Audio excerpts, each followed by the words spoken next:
I've been mayor of the city twice, and the first time I think was in 1997 or 1998.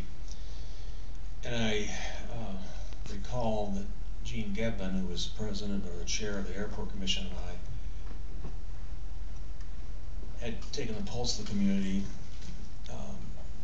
thought about the airport a great deal, and he and I went to see Congressman Waxman. We didn't ask the council's permission or anybody else's, we just went to see him. And we begged for his help. We told him, everything you said tonight, we said in 1998. Everything. Nothing's new. Concerned about health issues, the noise, safety issues, the size of the aircraft, the speed, the length of the runway, what would happen, no protection zone on either end. And we begged for help. And you know, here we are, what is it, 14 years later, and we're still asking for the same help 14 years later. I also received that 100 emails today or so, and I say, well, we can't do that, I don't have the authority to do that, we can't do that, we can't do that, we can't do that, we can't do that, we can't do that. Here's one we can do. Would you please work to try and help make the situation better? That I can do. That I can do. I've negotiated with Mayor Katz, with the FAA, over the issue of EMAS. It's called EMAS, is that the right word? That's the stuff that the plane's wheels get stuck in so they don't go over the end of the runway. We were trying to figure out a system that we could do that would make it much safer for people living off either ends of the airport, although the majority of planes would be going towards the ocean on takeoff. And we spent like 12 or 14 hours negotiating with them. And what we wanted to do is we wanted to make certain that we had a safe zone that would catch planes on either end, not just one end. The problem is they want to do it on the Santa Monica end, because most of the takeoffs were in that direction. So they said, well, you know, since most takeoffs go west, if there's a 90% chance we could stop the plane that might go through, we should do it. I said, but how do we explain to the other people in the 10% chance one goes through that way? So they would not give us 1 inch of runway. Not 1 inch. We couldn't get 1 more inch of runway for, say, not a foot, 3 feet up, 100 feet, not an inch. And it kind of reminds me, there was a movie that some of you saw called Love Actually. And it's sort of a comedy. There's a scene with the President of the United States talking with the Prime Minister of England. The Prime Minister is not happy with the way the meeting's been going. He said, you know, Mr. President, frankly, I thought there'd be more give and take, and you listen to the British issues and so on and so forth, and you really haven't. And the President says, look, I'll do anything for you. You can have anything you want as long as I don't want it. Well, that's kind of what we're dealing with the FAA. They're listening to us, and they're willing to give us anything we want as long as they don't want it. And the trouble is, we've had trouble finding anything they don't want. And so we're in a tough situation. But I think the thing that hurts the most is the people insinuating that we don't care. Folks, we've spent millions of your dollars on this thing. Okay, millions. We've spent millions. Legal fees, consultants. We're anticipating a war over the airport. And you don't win the war by just running down the street waving a gun. You got to put all your pieces together, your ducks in a row, and work it for your maximum chance of victory. In 2005, about 10 years ago, we were sitting in this room and we were doing our budget session.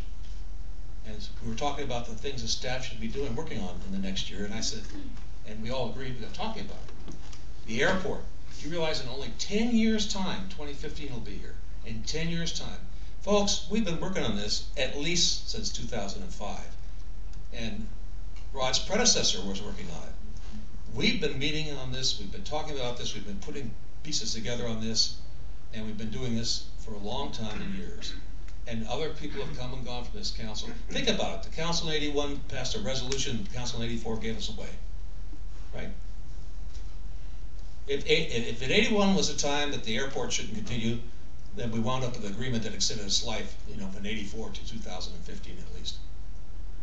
So, we've been working hard, and our predecessors, I believe, also have been working hard, and I'm assuming those that will follow us, because a lot of us won't be here by 2015, will be working hard as well. But we deserve your trust. I think we've earned your trust, and I hope we get your trust. I'd like to suggest that in phase 3, there's a section, bullet 3, and a subsection A, and it says something to the effect that we will be looking at good practices at other municipal airports and the like. And I'd like to try to define what a good practice might mean, things they're doing well. Well, in my instance, I think things that they've done that have helped gain some local control over their airport is a good practice. That's what I want to find out about it. I don't care if they got a better way to park cars at their airport. I want to know what they've done to get some control over their airport, and they felt that was necessary. One issue that I want to share with you that I know you know about, at least we all know about it, is it's been reported to us for years that the Torrance City Council made a decision not to offer jet fuel. Jets can still fly into Torrance, they just can't fly in there and refuel at the airport. And so another issue with the FAA is they claim they're sort of base things airports must do. They've told us, if you think you're going to prevent aircraft destruction at your airport, hello, you better pack a lunch and plan to stay, because that's going to be a battle to the death. Okay.